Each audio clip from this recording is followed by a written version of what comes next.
입니다. 혹시 이번 태풍은 잘 넘기셨나요? 아니면 아직 여러분 사는 곳은 여전히 태풍이 지나가는 중일까요? 아주 위력이 센 태풍이지만 부디 안전히 큰 피해 없이 지나가길 바라봅니다. 제가 사는 곳은 하루 지나자 바람이 사그라들고 언제 그랬냐는 듯 날이 겠습니다. 오늘 들려드릴 제 사연도 지금 날씨랑 비슷한데요. 전 남편이라는 태풍에 하마터면 휩쓸려 갈 뻔한 제 과거 이야기 한번 들어보시겠어요? 오늘 사연을 적으면서 제 인생을 쭉 돌이켜봤는데요. 저도 모르게 눈시울이 붉어지더라고요. 제가 기억이 가물가물한 아주 어렸을 때부터 저희 부모님은 자주 다투셨습니다. 가정 불화는 주로 돈 문제였던 것 같습니다. 그러다 초등학생 때 아버지가 지병으로 돌아가시고 어머니는 기다렸다는 듯이 집을 나가셨습니다. 야속하게도 어린 저만 혼자 두고요. 아버지 장례식장에서 만난 친척들은 모두 악마 같았어요. 어린 제게 앞으로 고생길이 훤히 보인다는 둥 자기들은 절대 맡아서 키울 생각 없다며 못난 말도 면전에 대고 하셨었죠. 어린 제가 키워달라고 안겨붙을까봐 더 못되게 그랬을까요?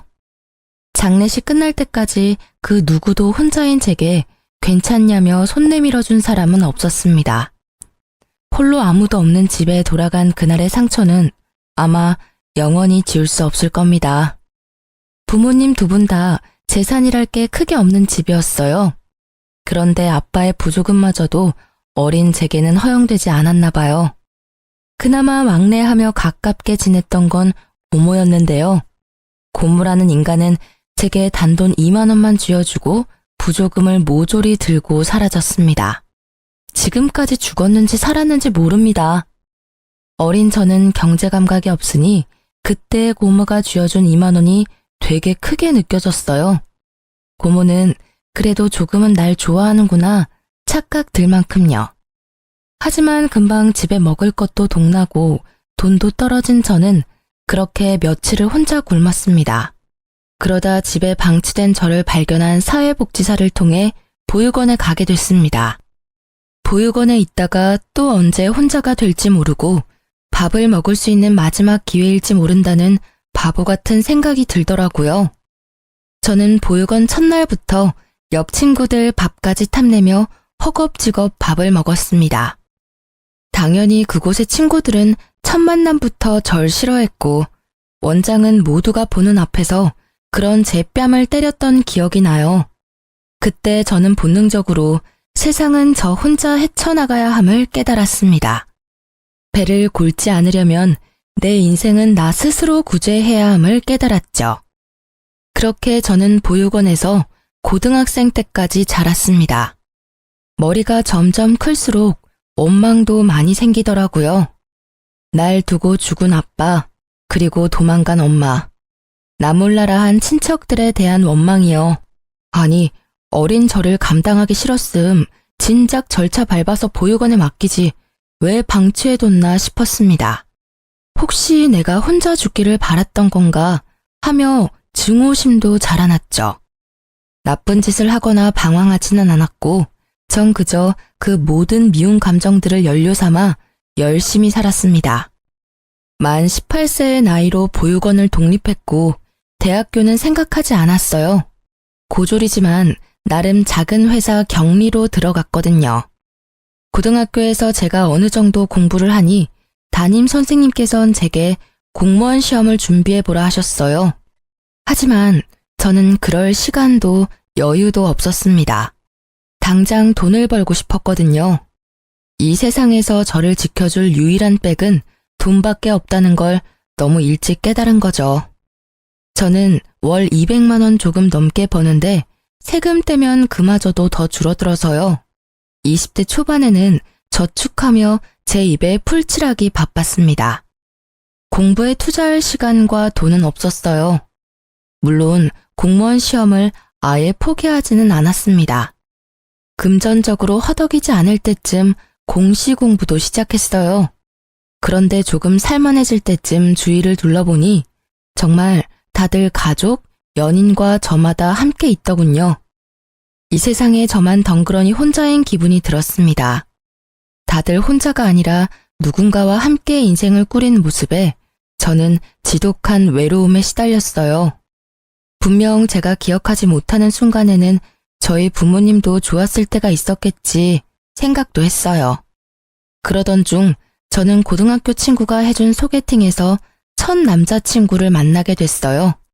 그게 25 넘어 하는 제 첫 연애였습니다. 이미 연애를 여러 번 해본 남자친구는 모든 게 능숙했어요. 그 나이에도 서툰 제게 보채지 않았고 처음엔 매너 있었죠. 하지만 사귈수록 발견하게 되는 그놈의 민낯은 추악했습니다. 술만 먹으면 망나니로 돌변하더군요. 그 구렁텅이에서 절 꺼내준 게 다름 아닌 앞집 살고 있던 전 남편입니다.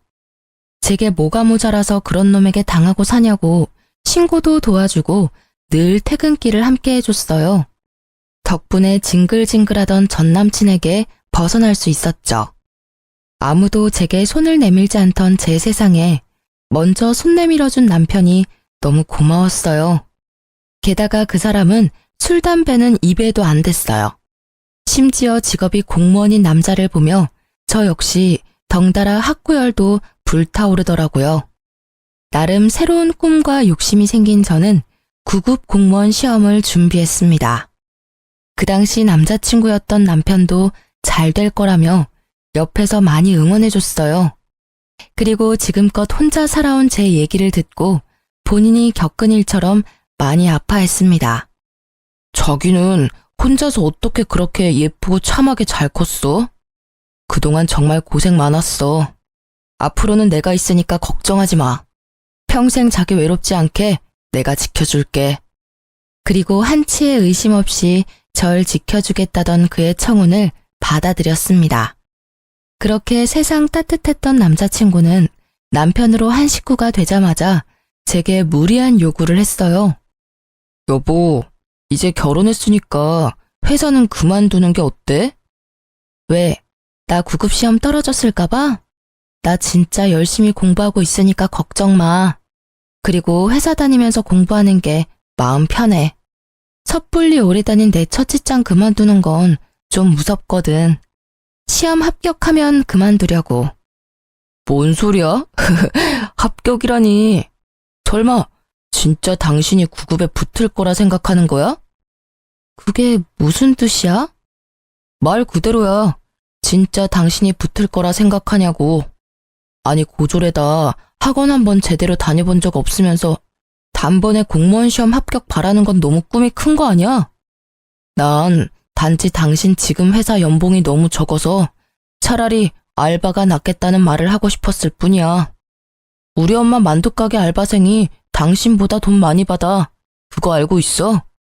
첫 직장이자 지금껏 몸담아왔던 직장은 제가 고졸이라 승진은 꿈도 못 꿨습니다. 하지만 개미똥만큼이라도 매년 연봉이 오르더라고요. 힘든 코로나 시기에도 잘리지 않고 계속 다닌 것만으로도 감지덕지했습니다. 공무원 합격하기 전까지는 계속 그 회사를 다니고 싶은데 갑자기 남편은 다니던 회사를 당장 그만두라 하더군요. 저를 믿고 응원해줬던 연애 시절 남친은 사라지고 돌변한 남편은 고졸인 제가 공시에 어떻게 합격하냐며 비웃더라고요. 당신 말이 너무 심한 거 아니야? 나는 내 힘으로 구한 내 첫 직장, 월급은 적어도 만족하면서 다니고 있어. 듣다 보니 무시하는 것 같아 기분 나빠. 그리고 당신 내가 공무원 안 하길 바라는 눈치다? 안 하길 바라는 게 아니라 안 붙을 걸 예상하는 거야. 고졸인 네가 공시는 무슨 공시야. 헛꿈 그만 꾸고 돈 안 되는 회사는 얼른 그만둬. 그리고 말인데 우리 엄마 만두가게 장사 잘 되는 거 알지? 요즘 손이 모자라다는데 당신이 가서 일 좀 도우면서 배워봐. 그럼 우리 엄마가 당신한테 가게 선뜻 물려줄 수도 있잖아. 헛꿈? 말을 왜 그렇게 함부로 해? 결국 지금 나한테 회사 그만두고 어머님 가게 일 도우라는 거잖아. 나 당신 부인이야. 부탁도 아니고 명령하잖아. 이게 지금 뭐 하는 태도야? 제가 한 번도 지은 적 없는 불쾌한 표정을 짓자 남편은 적잖이 당황했습니다. 아니, 말이 헛나온 거야. 난 그냥 당신 비전도 없는 회사에서 개고생하는 게 싫어서 그랬지. 아무리 그래도 말이 어가 다르고 어가 다르지. 그래, 나 고졸이다. 고졸이 뭐가 어때서? 난 떳떳해. 내가 혼자 어떻게 졸업한 학교인데. 미안해. 일단 진정 좀 하고 내 말 좀 들어봐.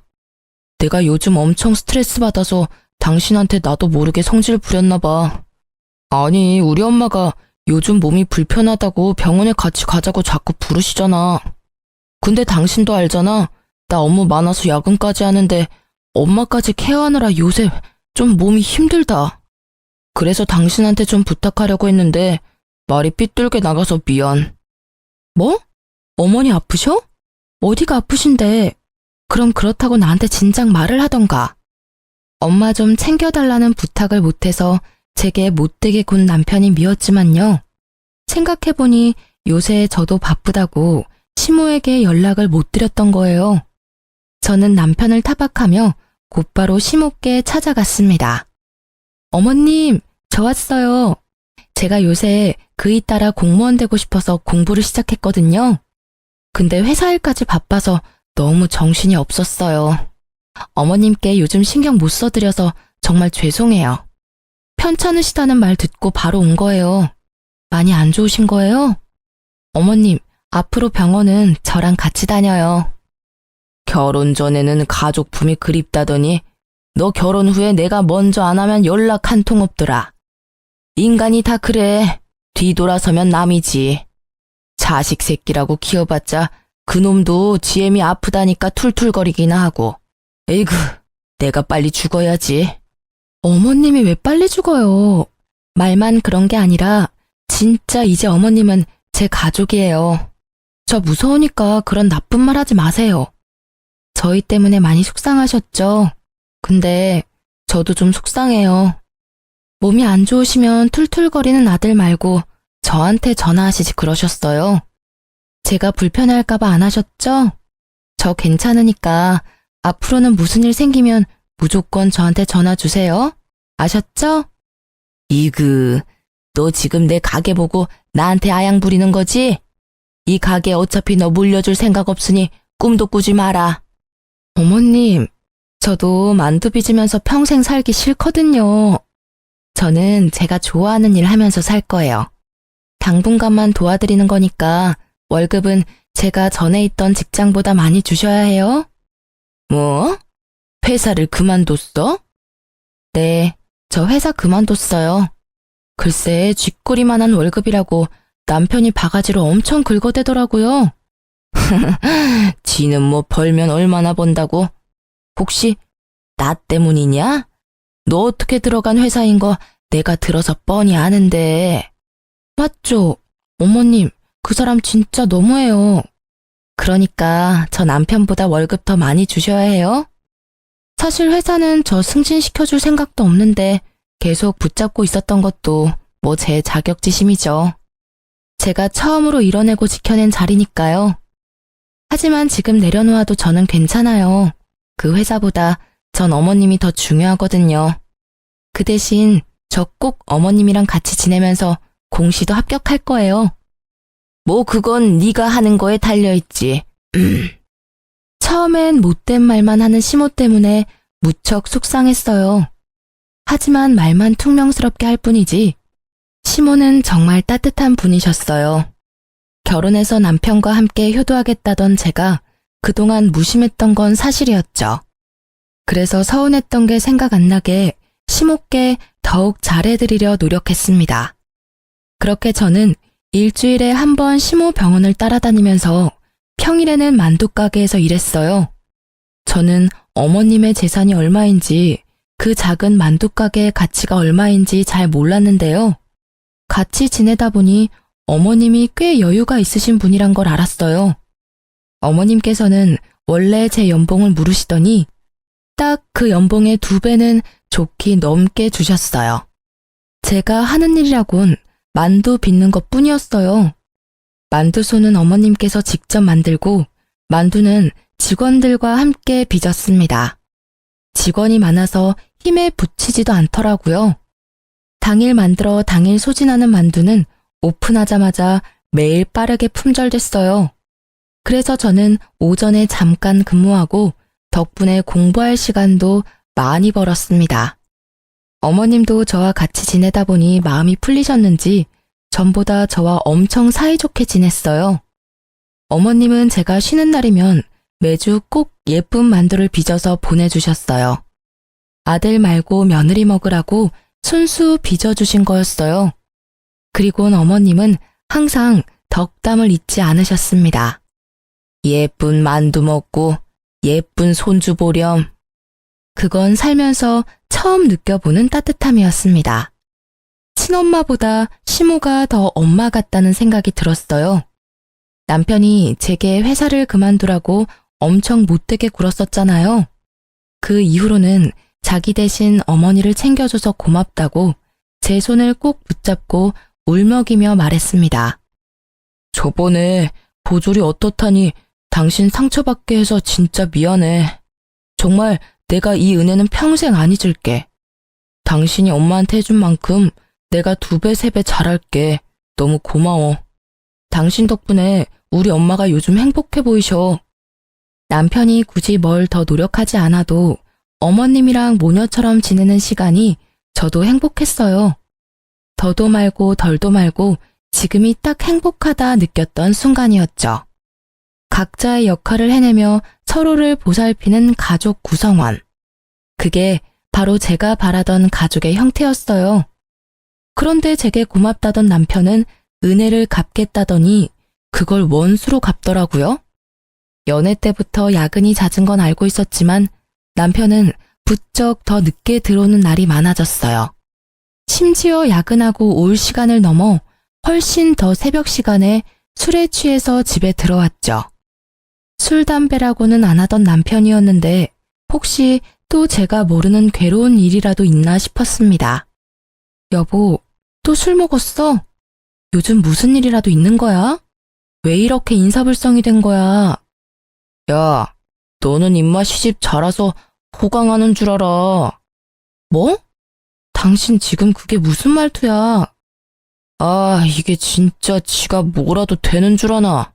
야, 이리 와봐. 본 적 없는 얼굴로 비틀거리며 다가오는 남편 때문에 순간 온몸이 경직됐습니다. 저도 모르게 저리 가라고 남편을 세게 밀치자 남편은 그대로 그냥 뻗어서 자더라고요. 아무 일도 일어나지 않았지만 곧 무슨 일이라도 생길 것 같았어요. 저는 전 남친이 술 먹고 제게 폭력을 행사했던 트라우마 때문에 지금도 술 먹은 사람들 근처에도 안 갑니다.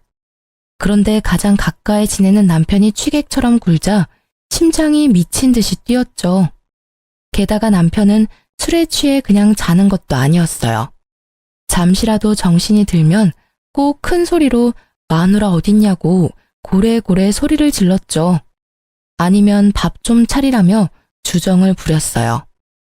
여보, 잘못했어. 내가 마시고 싶어서 마신 게 아니라 회식 때문에 그런 거야. 다음날 술 깨면 남편이 회식 때문이라며 싹싹 빌어대서 한 번은 봐줬는데 그 뒤로도 계속 똑같은 문제가 반복됐습니다. 저는 가게 때문에 남편보다 일찍 출근하고 남편이랑 그 문제에 대해서 제대로 대화할 시간이 없더라고요. 그렇게 제가 얼렁뚱땅 넘어가니 점점 더 선을 넘는다 싶었죠. 저는 처음엔 술 취한 남편이 무서웠는데 몇 번 반복되니 점점 속에서 열불나서 참을 수 없었습니다. 야, 너만 소리 지를 줄 알아? 남편이 또 술에 취해 들어와 난동을 부리길래 전 똑같이 남편에게 소리를 질렀어요. 그러자 남편은 살벌한 얼굴로 식탁 위에 물잔을 잡더라고요. 그리고 남편은 제게 물을 뿌렸습니다. 유리잔은 그대로 싱크대에 던져버려서 깨졌고요. 저는 물에 젖은 생쥐꼴로 바들바들 떨며 어머님께 전화했습니다. 그때는 이상하게 경찰보다 시모가 더 먼저 떠오르더라고요. 제 연락에 택시를 타고 한달음에 달려온 어머님이었어요. 어머님, 아니, 너 괜찮냐? 잘밤에 머리가 다 젖었네. 어딨어? 내 며느리 울린 이 못난 놈 어딨냐? 어머님은 세상 모르고 잠든 남편에게 쌍심지를 켜시곤 다가갔어요. 어머님은 냉장고에서 꺼낸 물병 뚜껑을 열고 자는 남편에게 그대로 들이부으셨어요. 차가워. 누구야? 누구긴 네 애미다 이 썩을 놈아. 엄마? 땡수 마찰하니 지 애미는 알아보구나. 근데 왜 네 색시를 못 알아봐? 어디 술 취했으면 곱게 잘 것이지 내 며느리를 괴롭혀? 내가 또 술 먹고 실수했대요. 아니, 당신은 그렇다고 지금 시간이 몇 시인데 엄마를 불러. 뭐? 또? 이따위로 인사불성된 게 한두 번이 아니었단 말이지? 너 이 자식 애미가 우스워? 어디 내 앞에서 큰 소리야? 아니, 어디 너만 사회생활하냐? 응? 네 부인은 시모 뒷바라지 한다고 매일 얼마나 힘든 줄 알아? 사실은 어머님이 일을 덜 시키면 덜 시키셨지 저는 만두가게 일이 힘들지 않았거든요. 하지만 남편 앞에서 저를 두둔하기 위한 못된 시어머니를 자처하셨죠. 나도 모자라 너까지 부인을 괴롭히면 쓰냐? 너 이따위 망나니 짓 할 거면 당장 이혼해라. 어디 감히 내 며느리한테 물을 끼얹어? 내가 시집살이 시킨다고 너까지 지금 네 부인을 무시해? 너 지금은 물잔이지? 나중에는 네 손에 뭐가 들려있을지 앞날이 훤히 보인다. 엄마, 무슨 말씀을 그렇게 하세요? 그럼 나중에 제가 뭐 가정폭력이라도 저지른다는 말씀이세요? 아이고, 이미 넌 폭력을 쓴 거야, 이놈아. 술 처먹고 와서 괴롭힌 게 폭력이야. 아가, 내가 경찰 부르마. 저런 놈은 콩밥을 먹어야 정신을 차려. 시모는 콧김을 뿜으시며 남편에게 쌍욕을 한 바가지 하셨어요. 그러고도 분이 안 풀리시는지 경찰 부르겠다고 화를 내셨죠. 그러자 남편은 상황 파악이 됐는지 무릎까지 꿇은 채로 빌고 또 빌더라고요. 엄마, 무슨 경찰은 경찰이야. 나 공무원이에요. 이러지 마세요. 어? 여보, 내가 다 잘못했어. 다시는 안 그럴게. 그러니까 우리 엄마 좀 말려봐. 저놈 사과하는 꼬라지 봐라. 그게 사과냐? 아가, 일단 우리 집으로 가자. 우리 집 가서 넌 내 집이다 생각하고 너 하고 싶은 대로 살아. 그리고 이혼을 할지 결정하렴. 저놈 하는 짓은 내가 못 봐주겠다. 시댁으로 가는 길 택시 안에서 시모는 괜찮다며 제 손을 연신 쓸어주셨어요. 그 온기에 저는 불안이 가라앉았죠. 한동안 시댁에서 먹고 자고 어머님의 배려로 만두가게도 출근하지 않았어요. 남편은 매일 출근 전에는 어머님께 찾아가서 싹싹 빌고요. 퇴근하면서 제가 좋아했던 음식들을 사와서 한 번만 용서해달라고 빌었습니다. 제가 집을 나간 뒤로 남편은 마음고생을 좀 했는지 살이 쏙 빠졌더라고요. 다시는 술 안 먹겠다는 각서도 자진해서 썼습니다. 저는 예전에 남편이 절 구해준 일이 떠올라서 정말 딱 한 번만 봐주자 생각했어요. 그리고 무엇보다 겨우 이룬 제 가정을 쉽게 제 손으로 깨지 못하겠더라고요. 그 대신 다음에 또 이런 일이 일어난다면 가차없이 이혼하기로 마음먹었습니다. 다행히 남편은 예전처럼 술을 입에도 대지 않았고 예전 모습으로 돌아와 저희는 일상을 찾을 수 있었어요. 더 이상 술 문제로 저를 힘들게 하지 않았습니다.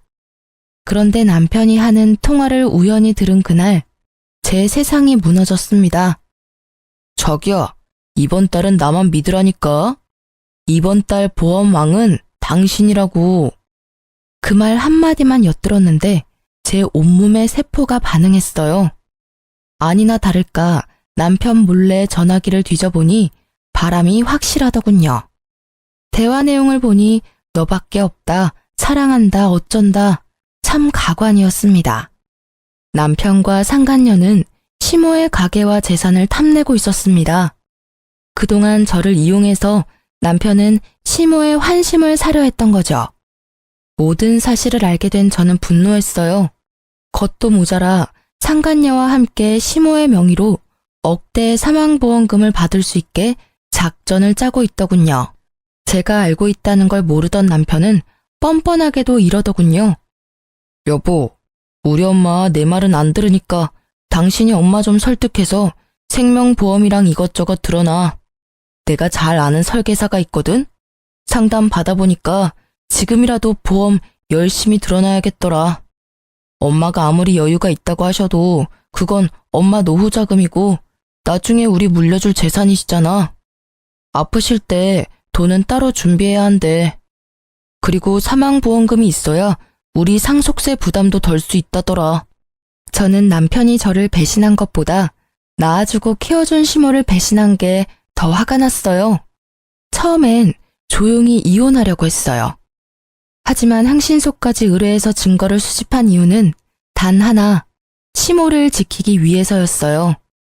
남편이 상간녀와 꾸미는 계획이 너무 괘씸하잖아요. 저는 어느 정도 증거를 다 수집하고 남편에게 이혼 통보하기 전 시모에겐 모든 사실을 다 털어놓았죠. 아무것도 모르고 계시면 어머님도 상간녀와 남편에게 눈 뜨고 코 베일 수 있는 상황이었으니까요. 어머님은 제 생각보다 훨씬 더 강인하셨고 단단하신 분이었어요. 오히려 상처받았을 저를 더 걱정하셨죠. 비장한 얼굴의 시모는 제게 딱 한마디만 하셨어요. 아가, 비위상에도 조금만 참아라. 내가 다 해결하마. 어머님은 말씀 따라서 저는 가만히 있었어요. 그런데 도저히 남편과 한 집에 못 있겠더라고요. 이런저런 핑계를 대며 시댁에서 지냈어요. 그리고 대망의 참교육 날이 다가왔습니다. 어머님은 직원들 모두 휴가를 보내주시곤 보험에 대한 설명을 직접 듣고 싶다고 상간녀를 만두가게로 불렀습니다. 상간녀는 저와 비슷한 또래였습니다. 화장기 없는 저와는 다르게 아주 예뻤어요. 막상 마주하니 저는 제가 죄인도 아닌데 괜히 주눅이 들었죠. 그걸 눈치챈 어머님은 기죽지 말라며 제 등을 여러 번 쓰다듬어 주셨어요. 그리고 신나서 열심히 설명하는 상간녀에게 어머님은 대놓고 물으셨어요. 그쪽은 보통 상품을 팔 때 연애도 하는 겁니까? 네? 어머님, 그게 무슨 말씀이신지. 누가 네 어머님이야? 야, 이 몹쓸 거사. 어디 팔라는 보험은 안 팔고 다른 걸 팔고 있어? 무슨 소리시냐고요? 예끼놈아. 뭔 소린지 몰라서 물어? 상간녀는 얼굴이 붉어져서 벼랑간 소리를 꽥 지르더라고요. 이내 뭔가 눈치를 챘는지 자리에서 일어난 상간녀를 시모는 가만두지 않으셨어요. 왜 이러세요? 이거 놓으세요. 상간녀의 머리채를 순식간에 잡아챈 어머님은 만두소를 비비듯 상간녀의 머리를 허공에 마구 비비셨어요. 너, 네가 일하는 보험회사에 당장 같이 가자. 앞장서. 내가 내 아들이랑 너랑 바람난 거 회사에 항의하려니까. 어디 감히 되도 않는 꿍꿍이로 접근했어? 뭐 내 가게를 받아서 홀라당 팔아먹겠다고? 그것도 모자라서 내가 죽으면 그 돈으로 내 쓰레기 같은 아들이랑 호의호식하겠다고? 아니, 인연 이거 상간녀 주제에 꿈도 크다. 근데 이거 어쩌나? 내가 대대로 장수하는 집안 딸이야. 내가 쉽게 죽을 것 같아? 어디 평생 내 시집살이나 하면서 같이 늙어볼 티어? 평소에 보지 못했던 어머님의 구수한 욕설에 저는 깜짝 놀랐어요. 상간녀는 무릎 꿇고 바닥에 엎드려 빌며 울더라고요.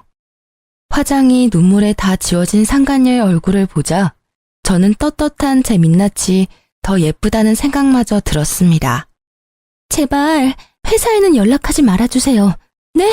제가 정말 하라는 대로 다 할게요. 지금까지 어떻게 올라온 자리인데요. 저 정말 개고생하며 살았다고요. 남자 하나 잘못 만나서 제 인생 망치기 싫습니다. 그리고 저 평소에 고객님들한테 딴 맘 안 품어요. 진짜 맹세코 이런 적 처음입니다. 아드님이 먼저 그러자고 제게 제안했다고요. 얼씨구, 당장 네 회사 가서 내 앞으로 된 보험 싹 다 해지하고 내 아들한테는 아직 이야기하지 마. 이야기했다간 그날 바로 내가 너 회사 뒤집어 엎을 거야. 그놈은 내가 알아서 조질 테니까 모른 척하고 기다려. 네 최후는 어떻게 할지 내가 고민해 볼 테니까. 애초에 어머님 보험은 아직 들지도 않았어요. 다만 사모님 보험은 몇 개 들었거든요. 지금 회사 가서 제가 손해보더라도 당장 다 해지할게요. 그러니까 제발 저 한 번만 봐주세요. 내 보험을 들었다고요? 남편은 이미 상간녀에게 제 보험을 몰래 들었더라고요. 정말 TV에서 볼 것 같은 이야기였어요. 사망보험금 2억? 그 액수에 저는 할 말을 잃었습니다. 어머님은 가슴을 치시며 본인이 미안하다고 우셨어요. 저는 어머님 잘못은 없다고 서로 껴안고 엄청 울었습니다.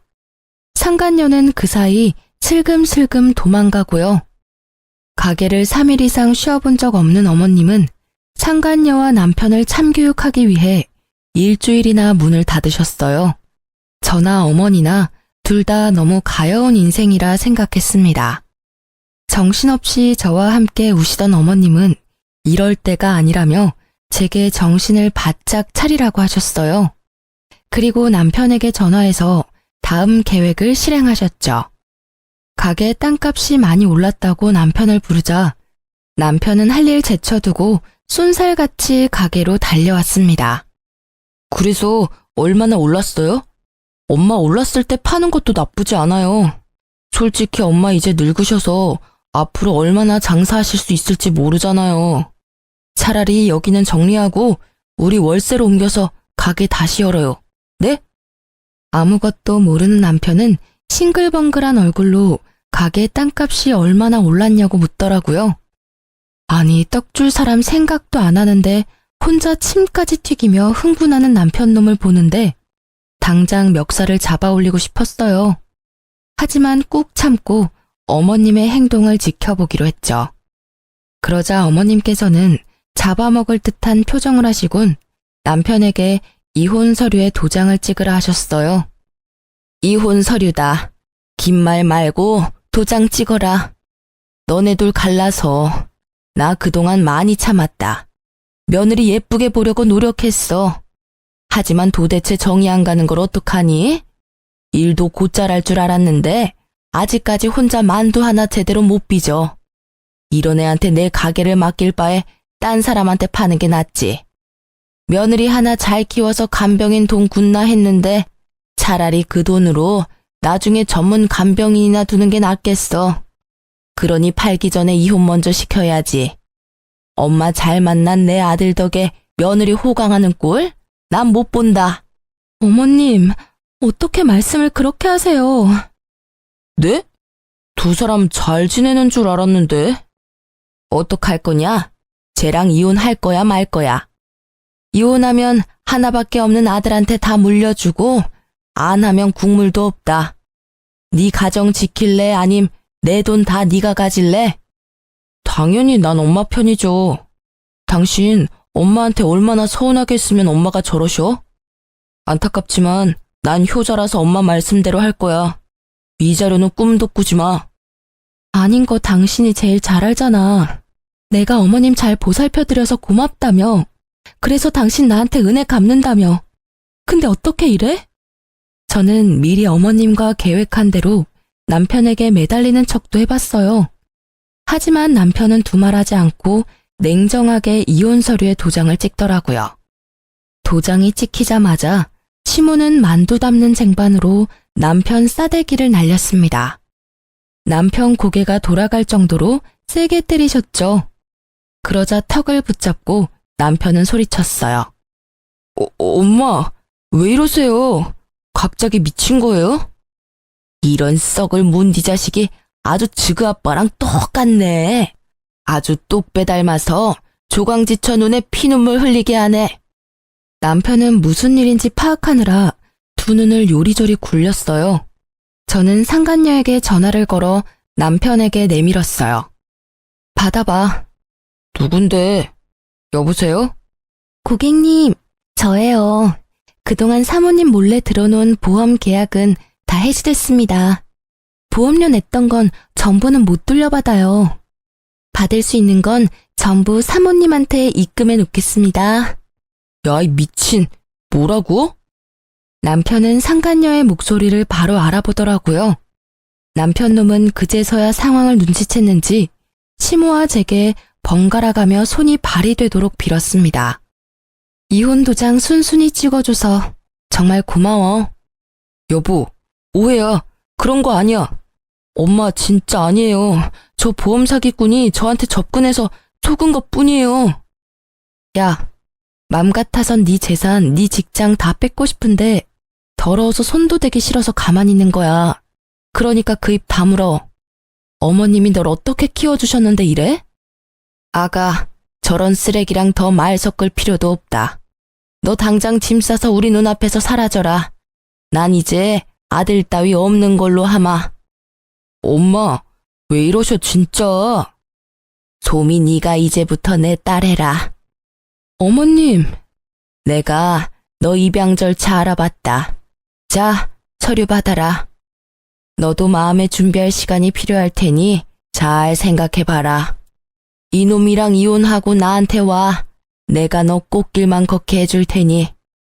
이제부터 모든 재산 권리는 우리 소미한테 줄 거야. 어머니, 정신 차리세요. 노망 났어요? 얘는 피 하나 안 섞인 남이라고요. 너 엄마를 어떻게 구워 삶은 거야? 어머님의 폭탄 발언에 남편 놈은 눈을 희번덕거리며 제게 달려들었죠. 시모는 기다렸다는 듯 경찰에게 연락했어요. 여보세요? 거기 땡땡 경찰서죠? 여기 땡땡 만두집인데. 응, 나야 나 송 사장. 아, 웬 망나니가 와서 가게를 쑥대밭으로 만들고 있잖아. 얼른 와봐. 엄마, 누가 네 엄마야 이 자식아? 엄마가 어떻게 이래? 자식한테 어떻게 이러냐고.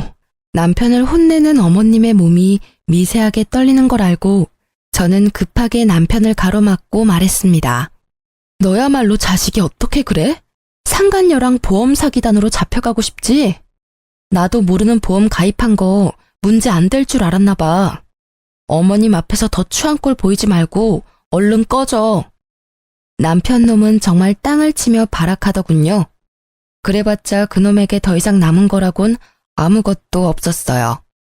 경찰이 오고 이 댁 아드님 아니냐고 묻는데 어머님은 외면했습니다. 그래, 못난 내 아들 맞아. 데리고 있다가 정신 차리면 훈방 조치 부탁해. 가게에서 난동 부린 건 사실이니까. 기운이 다 빠진 남편은 더 이상 제게도 시모에게도 달려들지 않았습니다. 조용히 경찰을 따라가더군요. 너무 큰일을 겪으셔서 혹시나 쓰러지실까봐 저는 내내 어머님 곁을 지켰네요. 어머님은 아들에게 보여주기식이 아니라 정말 저를 입양할 계획이셨어요. 난 정말 소민이가 내 딸 같아. 우리가 이런 인연으로 엮였지만 안 좋게 끝내고 싶지는 않구나. 난 진심으로 널 가족이라 생각한단다. 어머님 마음 저 잘 알아요. 누가 뭐래도 저 어머님 가족이에요. 저 사람이랑 이혼했더라도 여전히 어머님은 제 어머님이세요. 하지만 저 어머님 딸로 들어가면 저 사람이랑 남매인 거잖아요. 저 죽어도 그건 싫어요. 어머님이랑 저 서류상으로 아무 사이는 아니지만 가족같이 지내잖아요. 계속 지금처럼 지내면 안 될까요? 가족이 되면 더 많은 것들이 내게 돌아갈 텐데 난 그게 아쉬운 거야. 소미 넌 아쉽지 않니? 어머님, 저는 지금도 좋아요. 시모는 제가 끝끝내 입양은 만류했더니 살짝 서운해하셨죠. 하지만 서운해하시는 것도 정말 잠시였어요. 어머님께서는 제 가족이 못 돼준다면 든든한 백은 되어주겠다 하셨죠. 그 약속을 지키시겠다며 그동안 모았던 재산 반은 좋은 기부처에 기부했고 반은 제게 주셨습니다. 그리고는 제게 꼭 공시에 합격하라고 당부하셨어요. 너 공시 불합격하면 내가 준 돈 다시 다 돌려줘야 한다. 에이, 줬다 뺏는 게 어딨어요. 저는 아직도 전 시모, 아니, 이제 엄마라고 부릅니다. 엄마랑 병원 갈 일 있으면 같이 가드려요. 공씨는 다행히 한 번에 붙어서 받았던 재산은 돌려드리지 않았습니다. 그런데 하필 좁은 공무원 바닥, 저는 전 남편과 같은 부서에 근무하게 됐습니다. 그 인간은 자기 잘못도 모르고 자기 엄마 재산을 가져간 저를 여전히 미워하고 있었죠. 직장에서 막상 저를 마주하니 놀라서 전 남편 얼굴은 사색이 됐더라고요. 불편했는데 그 불편함도 잠시였어요. 얼마 안 가서 상간녀가 찾아왔거든요. 내 인생 책임져, 이 자식아. 다 네가 계획한 거였잖아. 네 부인도 네 엄마도 네가 생명보험 억대로 들라며. 야, 여기가 어디라고 지금? 나 보험 사기로 신고당해서 이제 보험일 못해. 너 때문에 보험 모집인 자격 박탈당했다고.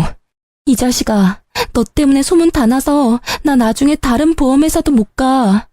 내가 할 줄 아는 거라곤 영어뿐인데 어쩔 거야. 네가 나 먹여 살릴 거야? 그럴래? 조용히 안 해? 죄송합니다. 모르는 사람이에요. 다들 일 보세요. 전 남편은 상간녀를 모른 채 했지만 상간녀는 끝까지 그런 전 남편을 물고 늘어지더라고요.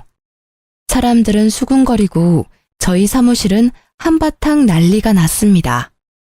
저는 현장에서 실시간으로 보는데 웃음 참느라 혼났습니다. 생명보험, 불효자식, 조강지쳐 버린 쓰레기. 이런 키워드들이 한동안 떠돌자 전 남편은 알아서 일을 그만뒀습니다.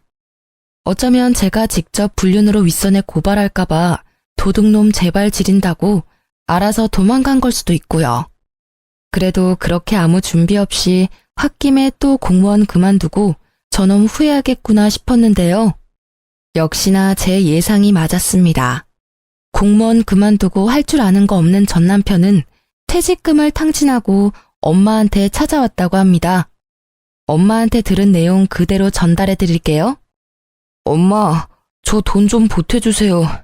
제가 진짜 기가 막힌 사업 아이템 발견했거든요. 엄마 아들 공무원 시험도 단번에 붙고 엄청 똑똑한 거 잘 알잖아요. 누가 내 아들이요? 댁은 뉘신지? 엄마는 당연히 반성하지 않고 돈만 밝히는 전 남편을 외면하셨죠. 누구냐고 묻는 엄마의 말에 전 남편은 끝내 완전히 무너졌다고 합니다. 어머니, 저라고요. 언제까지 아들 모르는 척 할 거예요? 전 남편은 모든 걸 후회한다며 엉엉 울면서 빌고 또 빌었대요. 돈이고 뭐고 필요 없으니 제발 아들 모르는 척하지 말아달라고요. 엄마는 그런 전 남편에게 이렇게 말씀하셨대요. 네가 다시 네 손으로 어떻게든 일어나면 내가 그땐 너 아는 척이라도 해주마. 내가 너라는 놈을 낳은 죄가 있으니 그땐 내 벌 달게 받아야지. 전 남편은 그렇게 아무 소득 없이 돌아갔다고 합니다. 동네가 워낙 소문이 빨라서요. 소문 들어보니 전 남편은 어느 고깃집에서 일하고 있다더군요. 그놈이 한 짓거리들 생각하면 분해서 더 벌받기를 원했지만요. 낳아주고 길러준 어머니가 자신의 가족이길 거부하는 것 자체가 그놈이 받는 가장 큰 벌 아닐까 생각합니다. 앞으로도 전 엄마랑 자주 왕래하며 살 거예요. 물론 전 남편 놈이 개과천선해서 돌아온다면 아무래도 엄마랑 예전처럼 편히 만날 수는 없겠죠. 이런 제 마음을 꿰뚫어 보시고 엄마는 이렇게 제게 말씀하셨어요. 걔랑은 나도 예전처럼 못 지낸다. 아무리 내가 낳고 길러놓은 자식이라지만 그 시커먼 무서운 속내를 전혀 몰랐잖니. 앞으로도 뭘 믿고 그놈을 보듬겠니? 그러니 너도 너무 걱정 마라. 어차피 사람 쉽게 안 변하고 그놈 변하려면 나 죽고 나서일 거야. 그리고 어차피 나 이제 가진 것도 없어. 이 몸뚱이 뿐이야. 만약 나한테 빌붙으려고 한다면 내가 역으로 저놈한테 빌붙어야지 뭐. 엄마도 참. 내가 있는데 그놈한테 빌붙긴 뭘 빌붙어요. 그리고 왜 엄마가 몸뚱이 뿐이야? 내가 있잖아요. 진짜 섭섭하게 자꾸 그럴 거예요? 엄마는 내가 지켜요. 그래, 그러니까 그렇게 웃어. 울상 짓지 말고 나랑 웃으면서 살기로 약속했잖아. 그래서 저는 나중 일은 우선 나중에 생각하고 지금은 최선을 다해 엄마와 사랑하며 지낼 거예요. 가족이 없었던 제게 전 남편은 상처만 주었지만 결국 제 곁에는 진심을 나눈 엄마가 남았네요. 그리고 어렵게 붙은 공무원 일도 열심히 잘 해내고 있어요. 다들 제게 친절히 대해주시고 일도 점점 적응하고 있답니다. 지금까지 제 긴 사연 들어주셔서 감사합니다.